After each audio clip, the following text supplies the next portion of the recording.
ரங்கநாத சாலையில் இயங்கி வருகிறது டிஎஸ் ஆர்த்தோ சென்டர் எலும்பு முறிவு மருத்துவமனை. இந்த மருத்துவமனையில் பிசியோதெரபியாக பணியாற்றி வரும் உதவி மருத்துவர் சந்தோஷ்குமார் இன்று இரவு 8 மணி அளவில் இடுப்பு வலிக்காக பிசியோதெரபி பண்ண வந்த கல்லூரி மாணவியிடம் தவறாக நடந்து கொண்டதாக தெரிகிறது.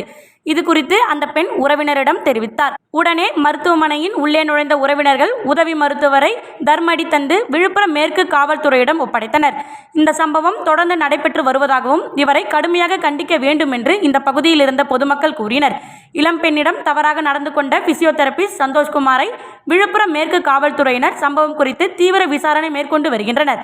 பிரபல மருத்துவமனையில் இளம்பெண்ணிற்கு பிசியோதெரபிஸ்ட் பாலியல் தொல்லை கொடுத்த சம்பவம் விழுப்புரத்தில் பெரும் பரபரப்பு ஏற்படுத்தியுள்ளது.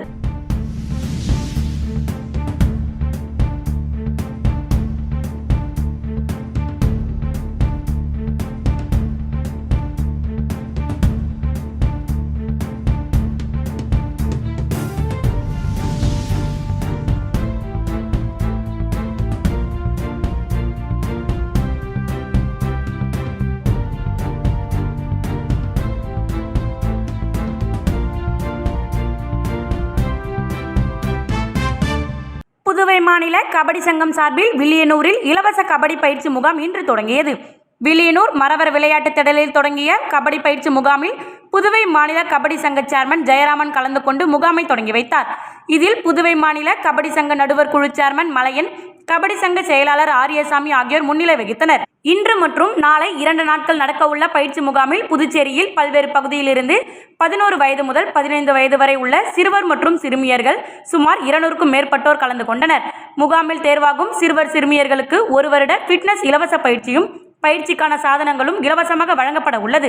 தேர்வாகும் அனைவருக்கும் தேசிய விளையாட்டு ஆணையத்தின் பயிற்சியாளர்களை கொண்டு பயிற்சி அளிக்கப்பட உள்ளது. சிறுமியர்களுக்கு பெண் பயிற்சியாளர்கள் மூலம் பயிற்சி அளிக்கப்பட உள்ளது.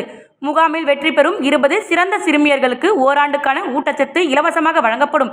இந்த பயிற்சியில் நடுவர் குழு கன்வீனர் தாமஸ், உதவி கன்வீனர் அருள் பிரசாத், உடற்பயிற்சி ஆசிரியர் பக்தன், பயிற்சியாளர்கள் ஆனந்த், ராஜா, சாந்தராம், புவியரசன் மற்றும் பயிற்சி முகாமை ஏற்பாடு செய்த மரவர் கபடி விளையாட்டு சங்க தலைவர் செல்வராசு, பயிற்சியாளர் பாஸ்கர், செயலாளர் மருதப்பன் உள்ளிட்டோர் பலர் கலந்து கொண்டனர்.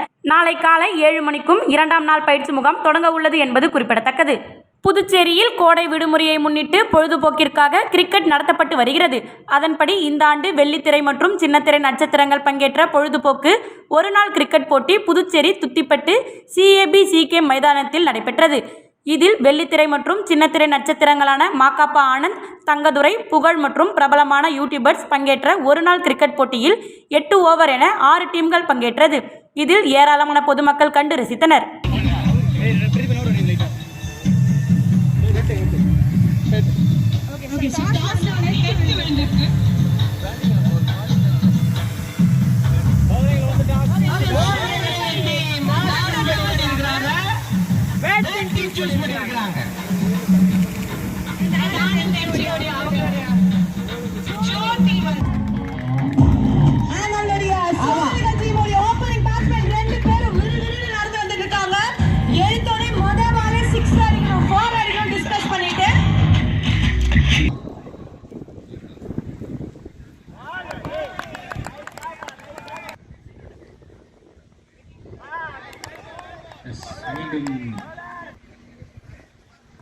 ஆனா ஷார்ட் பிட்ச் டெலிவரி தூக்கி பின்னாடி ஸ்கொயர் லெக்ல போயிருச்சா.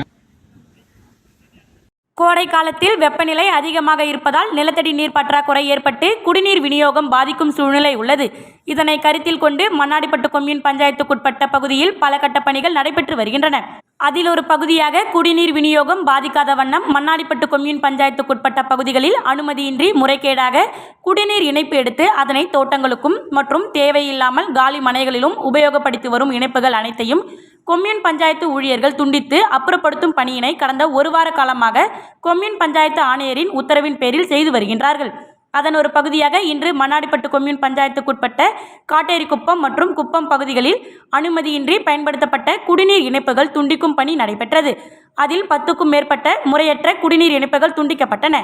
இந்த பணியின் போது மண்ணாடிப்பட்டு கொம்யூன் பஞ்சாயத்து ஆணையர் எழில்ராஜன், உதவி பொறியாளர் மல்லிகார்ஜுனன், ஓவர்சி சச்சிதானந்தம் மற்றும் கொம்யூன் பஞ்சாயத்து ஊழியர்கள் உடனிருந்தனர். புதுச்சேரி அருகே உள்ள அரியூர் கிராமத்தில் பிரசித்தி பெற்ற உலக வாழியம்மன் கோவில் உள்ளது. இந்த கோவிலில் ஆண்டுதோறும் சித்திரை மாதத்தில் செடல் மற்றும் தேரோட்ட விழா கொண்டாடப்படும். அதன்படி இந்த ஆண்டுக்கான திருவிழா கடந்த மாதம் 25ஆம் தேதி கொடியேற்றத்துடன் தொடங்கியது. தொடர்ந்து ஒவ்வொரு நாளும் சுவாமி சிறப்பு அலங்காரத்தில் வீதி உலாவில் பக்தர்களுக்கு அருள் பாலித்தார். விழாவின் முக்கிய நிகழ்ச்சியான செடல் திருவிழா நடைபெற்றது. இதில் நூற்றுக்கணக்கான பக்தர்கள் செடல் போட்டு தங்களது வேண்டுதலை நிறைவேற்றினர். இதனைத் தொடர்ந்து தேரோட்டம் நடைபெற்றது. இதற்காக சிறப்பு அலங்காரத்தில் அம்மன் திருத்தேரில் எழுந்தருளித்தார். தொடர்ந்து தேரோட்டத்தை அமைச்சர் தேனி ஜெயக்குமார், முன்னாள் சட்டமன்ற உறுப்பினர் ஓம் சக்தி சேகர் ஆகியோர் வடம் பிடித்து இழுத்து தொடங்கி வைத்தனர். விழாவில் ஏராளமான பக்தர்கள் கலந்து கொண்டு தேரை வடம் பிடித்து இழுத்து சுவாமி தரிசனம் செய்தனர்.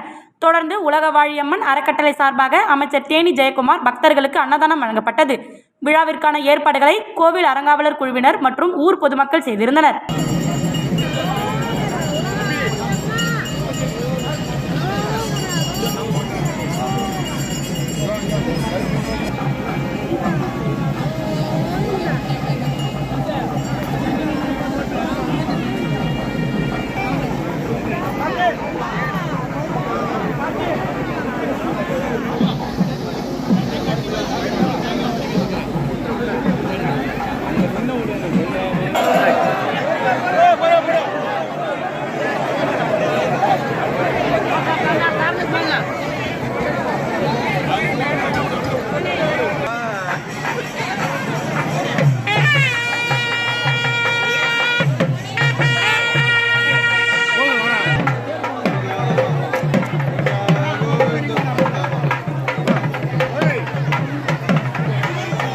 கடலூர் மாவட்டம் வடலூர் பகுதியை சார்ந்தவர் துரைராஜ். இவர் கடலூரிலிருந்து பெருமுக்கல் கிராமத்தில் உள்ள குவாரிக்கு மணல் ஏற்ற இன்று அதிகாலை கடலூரிலிருந்து வானூர் மார்க்கமாக புதுச்சேரி திண்டிவனம் தேசிய நெடுஞ்சாலை சாலையில் சென்று கொண்டிருந்தார். அப்பொழுது மொரட்டாண்டி சுங்கச்சாவடி அருகே வந்து கொண்டிருந்த போது ஓட்டுநர் கட்டுப்பாட்டை இழந்த லாரி தரிகட்டு ஓடி சுங்கச்சாவடியில் உள்ள தடுப்பு கட்டை மீது மோதி விபத்துக்கு உள்ளானது. லேசான காயங்களுடன் ஓட்டுநர் உயிர் தப்பினார். மேலும் அங்கிருந்தவர்கள் அவரை மருத்துவமனைக்கு சிகிச்சைக்காக அனுப்பி வைத்தனர். மேலும் இந்த விபத்து சிசிடிவி காட்சிகள் வெளியாகி பெரும் பரபரப்பை ஏற்படுத்தியுள்ளது. புதுச்சேரியை சேர்ந்த இளம் இயக்குனர் ரேசர் சதீஷ் இயக்கிய முதல் திரைப்படம் வெற்றிகரமாக ஓடியது.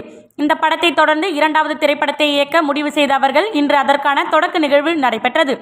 கோரிமேடு அப்பா பைத்தியசுவாமி ஆலயத்தில் நடைபெற்ற புதிய பட துவக்க விழாவில் முதலமைச்சர் ரங்கசாமி கலந்து கொண்டு கிளாப் செய்து இரண்டாவது படத்தை தொடங்கி வைத்தார். இது குறித்து இயக்குனர் ரேசர் சதீஷ் கூறும்பொழுது, புதுச்சேரி மக்கள் புதிதாக படத்தை இயக்கும் இயக்குநர்களுக்கு ஆதரவு தர வேண்டும். ஏனென்றால் அடுத்த தலைமுறை இளைஞர்கள் அதிக அளவில் சினிமா எடுப்பதற்கு இது ஒரு ஊன்றுகோலாக இருக்கும் என்று குறிப்பிட்டனர். மேலும் வருகின்ற ஆகஸ்ட் மாதம் இந்த திரைப்படத்தை வெளியிடப் போவதாக தெரிவித்த அவர், அதற்காக பிரம்மாண்ட விழா சென்னை மற்றும் புதுச்சேரியில் எடுக்கப்பட உள்ளதாகவும் குறிப்பிட்டார். மேலும் இளம் இயக்குநர்களை ஊக்குவிக்கும் வகையில் புதுச்சேரி மக்கள் ஆதரவு அளிக்க வேண்டும் எனவும் அவர் கேட்டுக்கொண்டார். பேட்டியின் போது வழக்கறிஞர் ராம் முனுசாமி மற்றும் திரைப்பட குழுவினர் உடனிருந்தனர். என்கவுண்டர் கதையை மையமாக வைத்து உருவாக்கும் ரேசர் சதீஷின் இரண்டாவது திரைப்படத்தில் கதாநாயகனாக அகில் சந்தோஷ் நடிக்க, கதாநாயகியாக பர்வீன் நடிக்கிறார்.